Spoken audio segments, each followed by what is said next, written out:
In this video, we're going to look at the accounting for notes payable. Specifically, we're going to look at long-term notes, installment notes, and also term notes. Let's start with installment notes. An installment loan requires a fixed payment each period that includes both principal and interest. The payment is the same each period. However, the amount applied to principal and interest varies. Installment notes are used in auto loans and home mortgages. Computing the required payment involves using the time value of money techniques that we learned in Accounting 301. First, we will compute the payment, and then we're going to prepare an amortization table.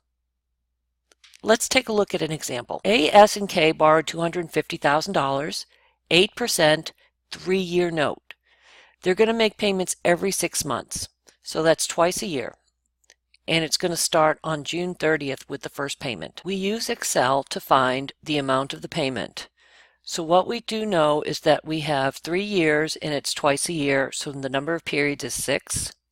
The interest rate is 8% annually, but since it's twice a year, we use the 4% interest. The present value is the amount that we owe today, and that's $250. The future value will be 0 because the loan will be paid off at the end.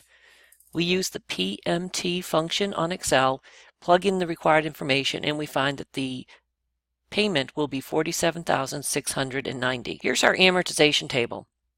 Notice above period 1, we have the carrying value of the loan at $250,000. That first payment comes in on June 30th. The amount of interest, notice, we got this by multiplying 4% times the amount that is listed as the carrying value. So 250 times 4% gives us $10,000. The principal repayment is the difference between our original payment and the $10,000 in interest. So we take the $250,000 carrying value, we reduce that by $37,690, and our new carrying value is $212,310. And so we can use Excel and prepare an amortization table like this, and you're going to see that in the Excel recording that'll be posted shortly. Notice on the bottom we have a little asterisk next to 1832. We are rounding to the nearest dollar here, and so we might have to make a small adjustment in the last payment.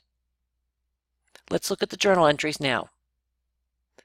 The first entry records the note. We show cash at $250, and the long-term debt is being shown at $250. At the first interest payment, we show interest expense $10,000. We debit the long-term notes payable, therefore reducing our notes payable, and we show the cash going out for $47,690.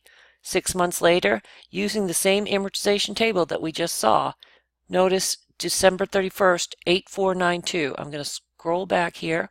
December 31st, there's our payment, there's our interest. How did they get the interest? 4% times this number over here, the $212,310. That gave us our interest. That's our principal reduction. Back to where we were now. So here's our journal entry. We show long-term notes payable going down again. And what's going to happen over the length of the period, we're going to slowly chip away at that notes payable in installments, and eventually it'll have a 0 balance. So we're getting towards the end of the loan here.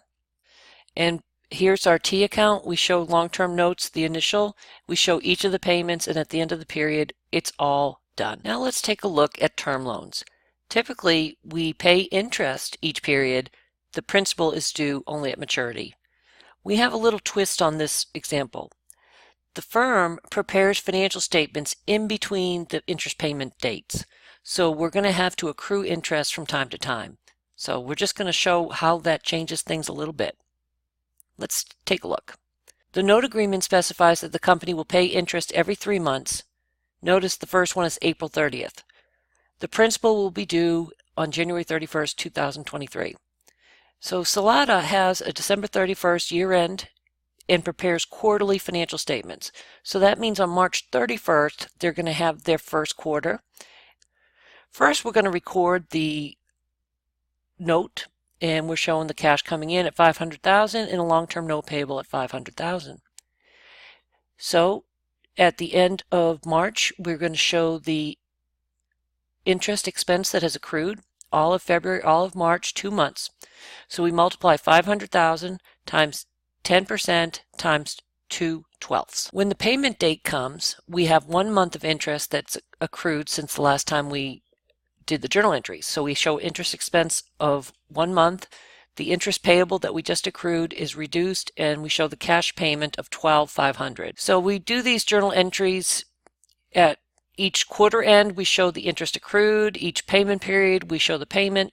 And then at the very end, we're going to pay off the debt, and we simply reduce the long-term note payable and show the cash leaving.